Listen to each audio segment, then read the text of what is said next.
اعوذ باللہ من الشیطان الرجیم، بسم اللہ الرحمن الرحیم۔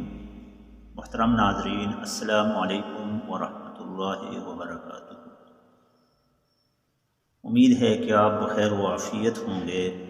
روزانہ کی طرح آج بھی ہم آپ کے سامنے ایک انتہائی وظیفہ اور ایک اہم عمل لے کر حاضر ہوئے ہیں۔ محترم ناظرین، ہماری روزمرہ کی زندگی میں بہت سے ایسے کام ہوتے ہیں جن کو سرانجام دینا ہمارے لیے مشکل اور ناممکن نظر آتا ہے۔ بعض مرتبہ ان افعال کی انجام دہی میں ہم پر امید ہوتے ہیں، کوشش اور محنت کرتے ہیں، اور بعض مرتبہ وہ افعال یا کام ایسے ہوتے ہیں جو محنت اور کوشش کے باوجود ہمیں ان پر امید نہیں ہوتی کہ یہ کام ہوں گے یا نہیں ہوں گے۔ محترم ناظرین، اللہ تبارک و تعالیٰ نے جہاں انسان کو پیدا فرمایا وہاں اس کے ساتھ ساتھ اس کے اوپر ذمہ داریاں اور بہت سی بوجھ اور بہت سی اہم ضرورتیں اس کے ساتھ لازم کر دیں، اور ساتھ ساتھ اللہ تبارک و تعالیٰ کے پیارے رسول نبی کریم صلی اللہ علیہ وسلم کی تعلیمات کی روشنی میں ہمیں یہ بھی سمجھا دیا کہ اللہ تبارک و تعالیٰ کسی بھی انسان کے اوپر اتنا بوجھ یا اتنا غم نہیں ڈالتا جس کو وہ برداشت نہ کر سکتا ہو۔ ہر انسان کی توفیق، استطاعت اور قوت و ہمت کے مطابق اللہ تبارک و تعالیٰ اس کو آزمائش، امتحان اور پریشانیوں میں مبتلا فرماتا ہے۔ خوش قسمت ہے وہ انسان جو ان تمام مشکلات اور پریشانیوں کو خندہ پیشانی سے سامنا کرتا ہے، کوشش، محنت اور لگن کو اپنا شعار بنا لیتا ہے، اور کوشش اور محنت کے ساتھ ساتھ توکل علی اللہ وعلی اللہ فلیتوکل المؤمنون، مومنین کی ایک خاص علامت اور ایک خاص خوبی کو مد نظر رکھتے ہوئے اللہ تبارک و تعالیٰ پر توکل فرماتا ہے۔ محترم ناظرین، انسان کی گزرتی زندگی کے اندر پریشانیاں، کمزوریاں اور آزمائشیں اس کا حصہ ہیں۔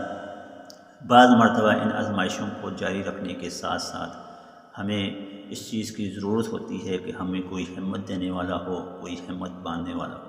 محترم ناظرین، گھبرانا کبھی بھی نہیں، کبھی بھی ان پریشانیوں کو، ان امتحانات کو حرف آخر یا آخری نقطہ نہیں سمجھنا۔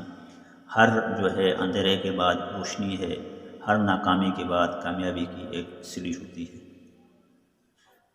مفسرین اور جو معقول العلم لوگ جو عقل والے لوگ ہیں، وہ فرماتے ہیں کہ کامیابی کی سیڑھیوں کے لیے ضروری ہے کہ انسان ناکامیوں کا سامنا کرے، کوشش اور محنت کرتے ہوئے اگر اس کو ناکامی ایک بار ہوتی ہے، دو بار ہوتی ہے، تو بار بار ناکامی اس کی کامیابی کی ضامن ہے۔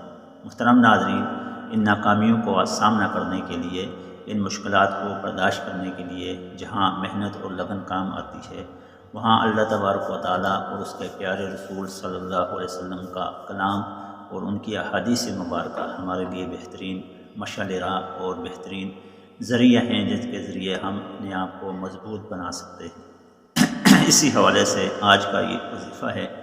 آج کا یہ وظیفہ کلمہ طیبہ کے دوسرے حصہ یعنی محمد رسول اللہ پر مشتمل ہے۔ محترم ناظرین، اس حصے کا مطلب اور مفہوم یہ ہے کہ نبی کریم صلی اللہ علیہ وسلم کی نبوت اور رسالت کو ماننا۔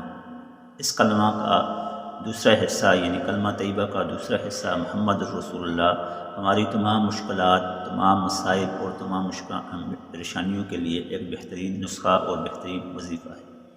ہمیں چاہیے کہ ہم اٹھتے بیٹھتے، چلتے پھرتے اس کا ورد کریں، دوسرے تمام اذکار کے ساتھ ساتھ اس ذکر کو بھی لازم پڑھیں۔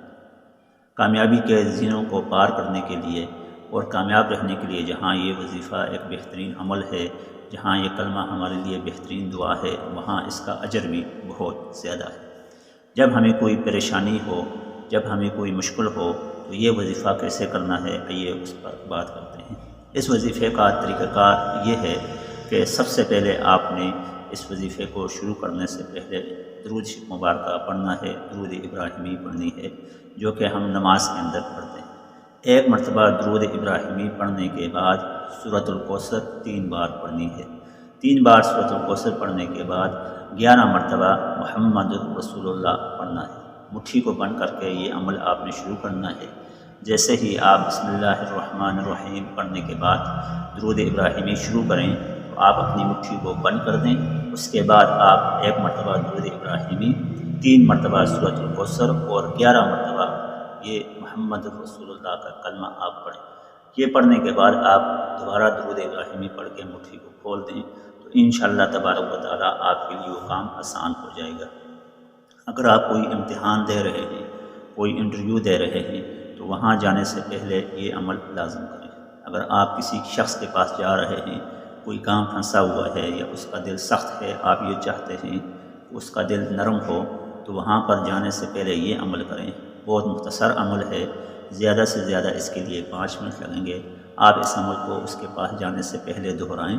دہرانے کے بعد جیسے ہی اس کے پاس جائیں تو آپ اپنی مٹھی کو کھول دیں۔ انشاءاللہ تبارک و تعالیٰ آپ کے لیے اس کام میں آسانی اور اس شخص کا ضمیر، اس شخص کا دل آپ کے لیے نرم ہو جائے گا۔ محترم ناظرین، کلام الہی اور احادیث مبارکہ جہاں ہماری زندگی کو، ہماری سیرت کو بہترین بنانے کے لیے، ایک نمونہ بنانے کے لیے کارگر ہیں، وہاں ہمارے افعال کو آسانی کے لیے بھی یہ بہترین نمونہ ہے۔ ہمیں چاہیے کہ ہم اپنی زندگی کے اندر سیرت مبارکہ، اللہ تبارک و تعالیٰ کے احکامات، فرائض کی پابندی کو لازم کریں۔ جب فرائض کی پابندی ہوگی تو یہ اذکار، یہ وظائف ہمارے لیے کارگر اور مفید ثابت ہوں گے۔ اللہ تبارک و تعالیٰ سے دعا ہے کہ اللہ تبارک و تعالیٰ نبی کریم صلی اللہ علیہ وسلم کی صدقے ہمارے لیے تمام مشکلات کو آسان فرمائے اور ہمیں زندگی کی ہر مشکل، ہر پریشانی کا صبر و استقامت کے ساتھ سامنا کرنے اور اللہ کی رضا پر راضی ہونے کی توفیق عطا فرمائے۔ حاضر ہوتے ہیں کل ایک نئے وظیفے کے ساتھ۔